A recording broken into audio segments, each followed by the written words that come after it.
Olá, eu sou o professor Wesley Góes, da Universidade Federal do ABC, e este é mais um vídeo auxiliar da disciplina Técnicas de Análise Estrutural e Projeto.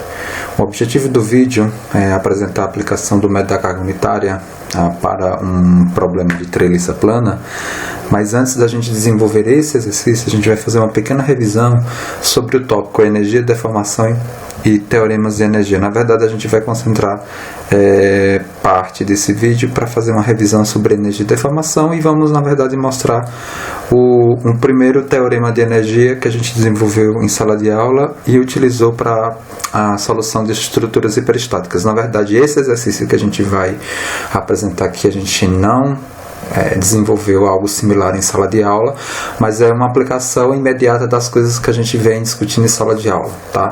É um exercício, na verdade, bem mais simples em comparação aos exercícios que a gente vem desenvolvendo durante o curso sobre essa temática. O tema que a gente vai abordar aqui é, na verdade, a definição da energia de deformação para as estruturas de barra. Então, na verdade, a gente parte da caracterização, da energia de deformação dos problemas de barra a partir do conceito de conservação de energia e da primeira lei da termodinâmica. Em sala de aula a gente fez uma discussão sobre as quantidades de energia envolvidas na modelagem mecânica estrutural, e à luz das hipóteses aplicadas, quais foram as hipóteses simplificadoras aplicadas para, na verdade, definir as duas quantidades de energia que a gente vai apresentar aqui. O carregamento ele é quase estático, ele é aplicado de 0 até o seu valor final de forma lenta e gradativa.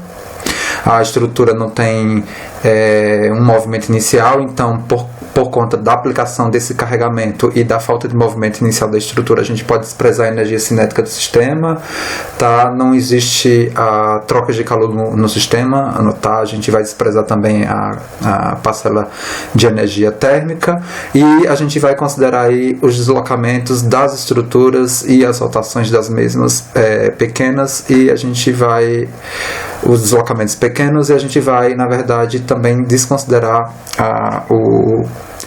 o trabalho potencial aí, da estrutura, a energia potencial de posição da estrutura. Nesse sentido, o que a gente fica de quantidade de energia com base nessas hipóteses é a energia, na verdade a energia produzida pelas cargas externas, a energia potencial das cargas externas, definidas aqui por P, e a energia interna de deformação, definida por UE.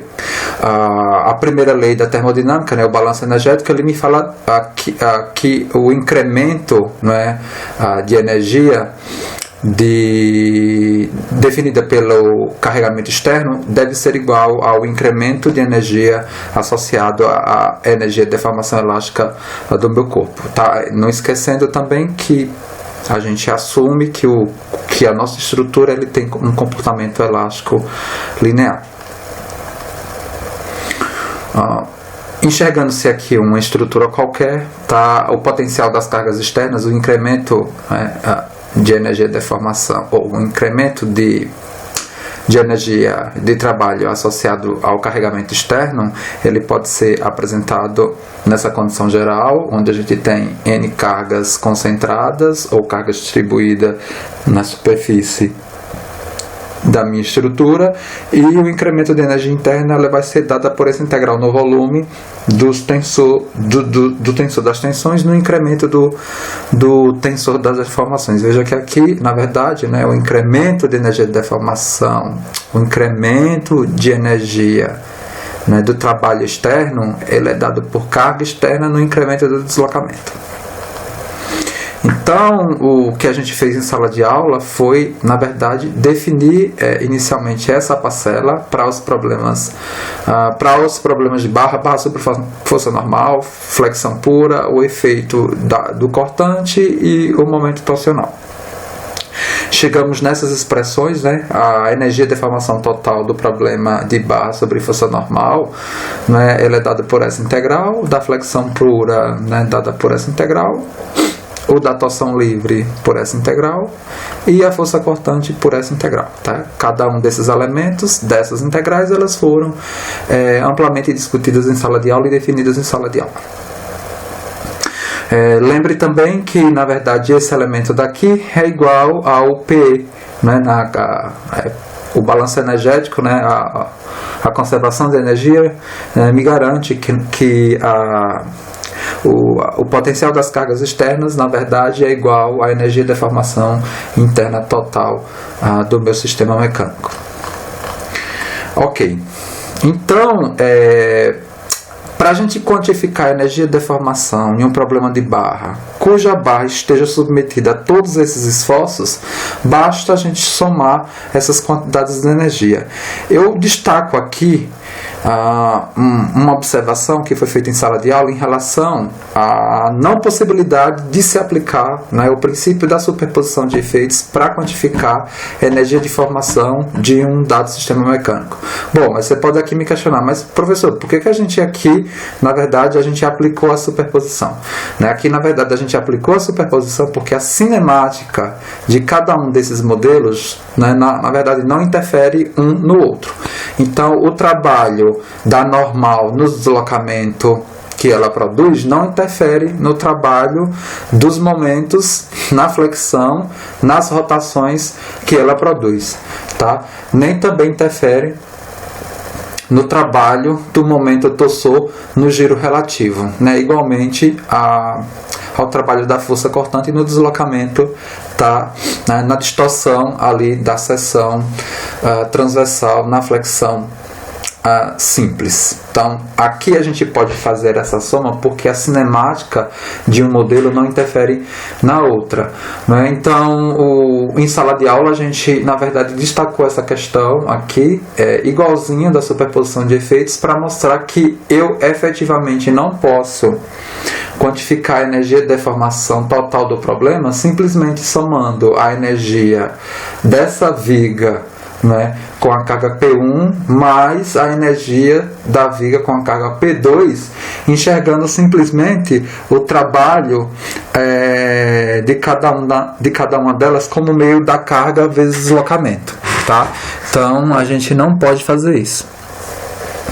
A gente não pode fazer isso. Olha, veja, a situação que a gente vai aqui desenvolver, a gente vai, na verdade, mostrar que essa quantidade, né, a energia total dada simplesmente pela soma, né, de P1, né, vezes deslocamento, né, na direção 1 dividido por 2, mais separado, né, os sistemas separados, né, mais P2 no deslocamento na direção 2 provocado por P2 dividido por 2, não é essa a parcela de energia total. Olha só, então, avaliando essa questão da impossibilidade de se aplicar a superposição de efeitos, então o que a gente vai considerar aqui nesse sistema é justamente, veja, um sistema de viga, né, submetido a dois carregamentos simultâneos, o que a gente vai tentar aqui avaliar o princípio da superposição. Tá? Então, aqui, primeiramente na viga a gente aplica a carga P1. A carga P1 ela vai provocar no ponto 1 um deslocamento V11. É bom a gente se acostumando com essa anotação aqui, que a gente vai utilizar posteriormente no curso, né? Esse deslocamento V, né, esse índice aqui é o índice associado à direção onde está o carregamento. E esse outro índice aqui é justamente, tá, o carregamento que provoca esse deslocamento. Então aqui eu tenho o deslocamento no ponto 1 provocado pelo carregamento 1, né? Aqui eu tenho o deslocamento no ponto 2 provocado pelo carregamento 1. Então a energia total do meu sistema, ele na verdade, ele pode ser determinado por meio de P, no deslocamento que ele provoca. Quando agora eu coloco o P2, permanecendo aqui a carga P1 para fazer a avaliação, tá, da superposição de efeitos, eu vou ter que contemplar, na verdade, novamente, outros campos de deslocamento. Então, P2 aqui, ele me provoca, né, um deslocamento V22, ou seja, é o deslocamento no ponto 2 provocado pelo carregamento 2. E no ponto 1, esse P2 aqui me provoca um deslocamento V12. E o trabalho total desse novo sistema aqui é, na verdade, né, é meio de P2 V22, só que o trabalho de P1 no deslocamento V12 não é meio. Por quê? Porque P1 já estava no sistema, ou seja, já estava totalmente aplicado quando P2 foi aplicado de 0 até o seu valor final. Tá? Então veja que a energia total do sistema não é simplesmente meio de P1 V1 V1 mais meio de P2 V2 V2. Eu tenho essa parcela daqui que me mostra, né, a interação entre os campos de deslocamento. A gente vai ver um pouquinho mais na frente esse teorema aqui, o teorema de Clapeyron, que a gente consegue calcular a energia, tá, interna do meu problema pela soma. Tá? Mas aqui, na verdade, é a soma, né, do trabalho externo, né, meio de P, mas V1 aqui, né, não é o deslocamento que V1 me produz no ponto 1. V1 é o deslocamento total produzido por P1 e P2. Tá? Mas a mesma coisa aqui, V2 é o deslocamento total provocado por P1 e P2 simultaneamente. Então a gente futuramente vai mostrar e provar esse teorema daqui. O primeiro, que é um teorema de energia, né? Mas o primeiro teorema de energia que a gente apresentou em sala de aula foi o princípio dos trabalhos virtuais, né? Que ele serve para calcular os deslocamentos de estruturas isostática e hiperestática, análise de estruturas hiperestáticas. Essa análise de estruturas hiperestáticas, além do deslocamento, é fazer a determinação dos esforços internos das estruturas hiperestáticas. E ele se baseia na conservação de energia. O virtual, como dito em sala de aula, é algo que poderia acontecer, embora não, né, de fato não ocorra. A gente tem que tomar muito cuidado, que a gente fez uma discussão em sala de aula do caráter, por exemplo, do virtual, quando a gente aplica o princípio dos deslocamentos virtuais. Ou seja, vai ser uma cinemática virtual, mas que ela obrigatoriamente atende, né, às condições de vinculação da minha estrutura. Eu não posso destruir isso. A gente viu, né, que o balanço de energia é que vai, na verdade, fundamentar o princípio dos trabalhos virtuais, e esse princípio dos trabalhos virtuais, o balanço de energia, ou seja, o trabalho das cargas externas é igual, o trabalho virtual das cargas externas é igual ao trabalho virtual das cargas internas. Depende dos campos virtuais que a gente adota. Por exemplo, se a gente adotar campos cinemáticos virtuais, então a gente está com a descrição do PTV no viés de princípio dos deslocamentos virtuais. Se a gente define campos de força e tensão virtuais, a gente está, na verdade, descrevendo o princípio das forças virtuais, né? Essa é uma versão, o PDV, né, o princípio dos deslocamentos virtuais, é uma versão com mais aplicação no viés numérico, tá? Que a gente até vai destacar aqui no pulso, mas em elementos finitos a gente aborda bastante essa apresentação do PTV, né? O PTV como equação de equilíbrio. Aqui, na verdade, a gente vai apresentar o PTV como equação de compatibilidade cinemática. E o PFV é o que a gente vai aplicar aqui fortemente no curso. Do PFV, né, do princípio das forças virtuais, a gente destaca aqui o método da carga unitária, que futuramente a gente vai associar, né, ao princípio, ao método de Castiliano. Tá? Que é um outro método energético, né? É um método que me diz que a derivada da energia de deformação do sistema em relação à carga numa dada direção me dá o deslocamento naquela direção. A gente vai chegar, tá, a algo similar ao princípio de Castiliano com o método da carga unitária. Qual é o princípio, né, do método da carga unitária, que na verdade é a aplicação do princípio dos trabalhos virtuais? Eu tenho uma dada estrutura qualquer e o interesse aqui é buscar um deslocamento numa dada direção. Então, nessa direção aqui, eu coloco uma carga unitária, e essa carga unitária vai me provocar esforços internos virtuais, né? Porque a carga unitária é uma carga V virtual qualquer. e na verdade eu venho com a mesma estrutura agora com o carregamento real dela e aplico na mesma, tá? Como a carga virtual já estava realizando o trabalho quando da aplicação da carga real, né? O trabalho virtual da carga virtual nos deslocamentos reais, ele não vai contemplar meio, tá? E vai ser igual a parcela, né, de energia, essas parcelas que a gente desenvolveu em sala de aula, que são similares àquelas parcelas da energia de deformação interna do nosso problema, lá de barra, né, geral.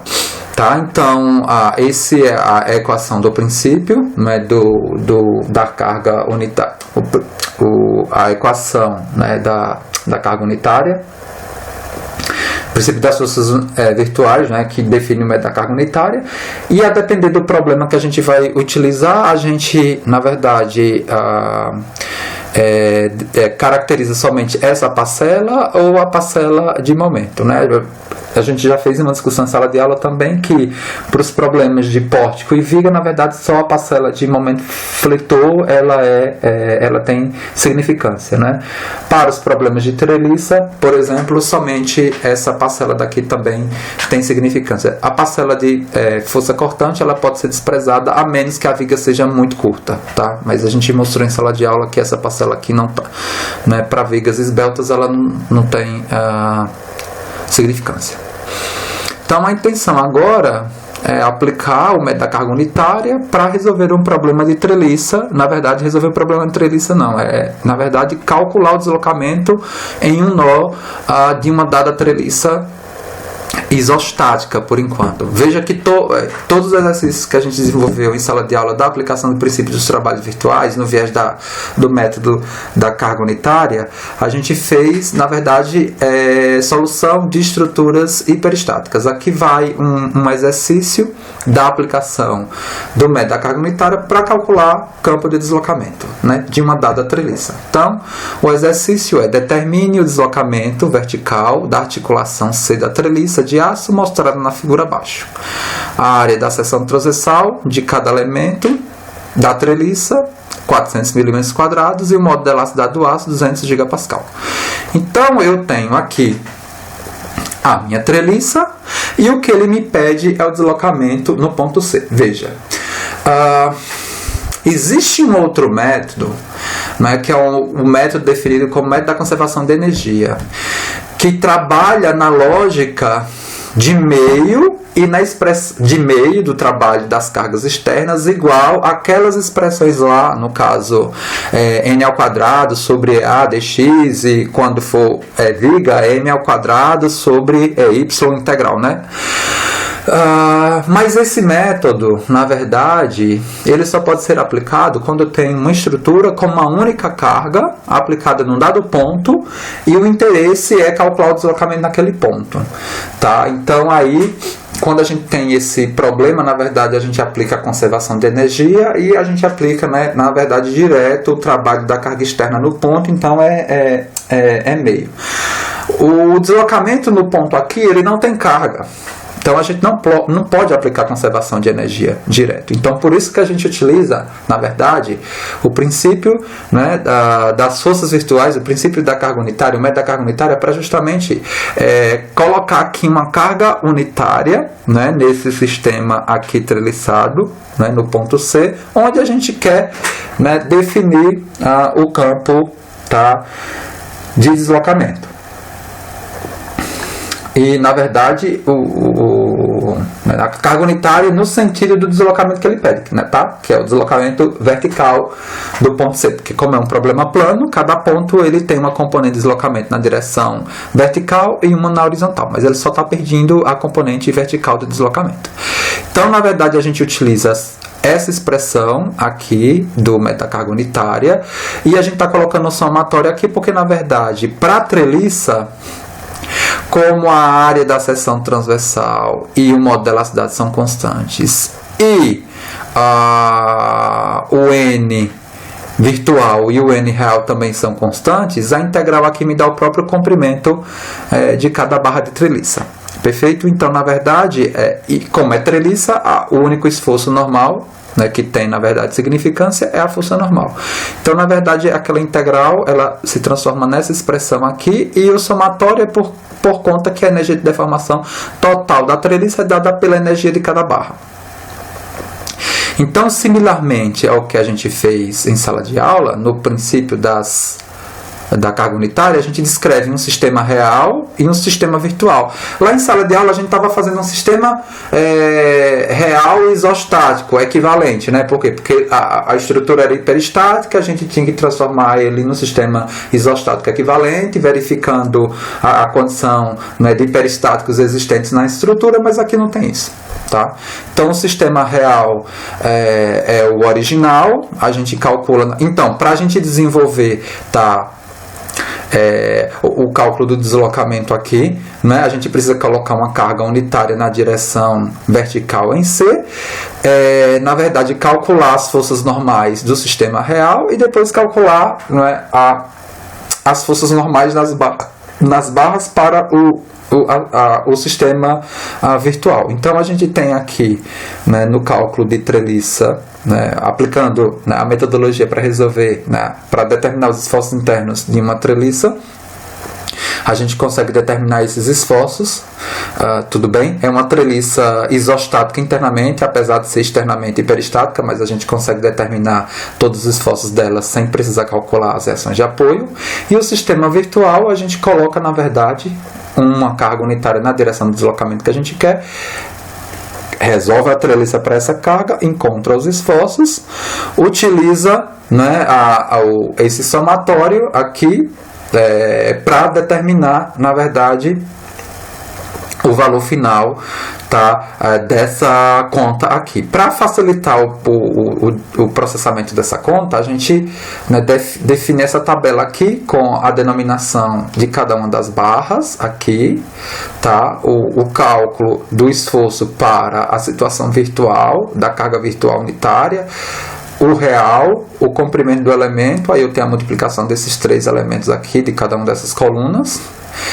E depois eu tenho o somatório do NVNRL, tá? E aí a gente divide pela rigidez, né, do sistema, coloca no princípio no método da carga unitária para calcular o deslocamento vertical no ponto C, me dando aqui 12,06 milímetros, tá? Tudo bem? Então, esse é um exercício novo, diferente dos que a gente desenvolveu em sala de aula, mas com aplicação lógica, né, do método da carga unitária, tá? Eu espero que vocês aproveitem bastante esse material e até o próximo vídeo.